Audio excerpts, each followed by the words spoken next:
Hey, welcome back sa aking YouTube channel. Kung bago lang kayo sa aking YouTube channel, please subscribe and click the notification bell para lagi kayong updated sa aking mga video. For today's video, itatry natin tong Gomo SIM.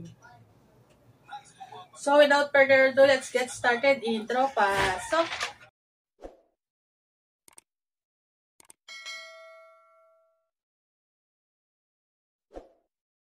So ayun, ang kagandahan dito, meron siyang no expiry. Kasi load ako ng load sa dito SIM ko. Itong Gomo, powered by Globe.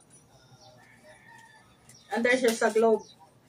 Yung dito ko, dati nagustuhan ko siya kasi 1 month, good for 1 month na 99 lang. May internet na, may pan-text pa.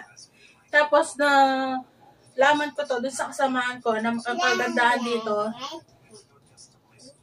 kagandahan dito, meron siyang no expiry. Pwede rin siyang pang broadband. So, try natin. Ang alam ko, i-register pa to eh. Naubusan ako ng load. Kaya naisipan kong oras na para nasan yung pin? Wait.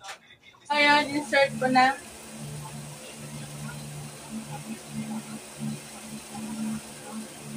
Alam ko, i-register pa to eh.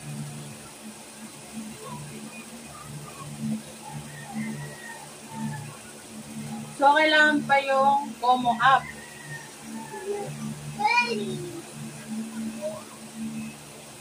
Download ko muna yung Gomo app.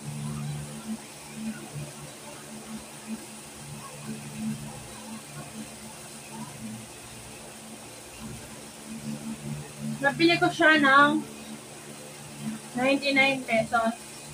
Yung pinakamura kasi ako naman mamimili kung anong gusto kong load. Diba?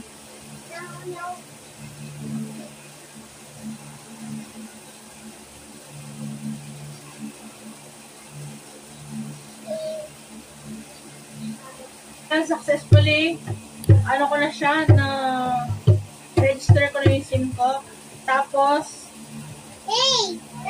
inopen ko na yung app.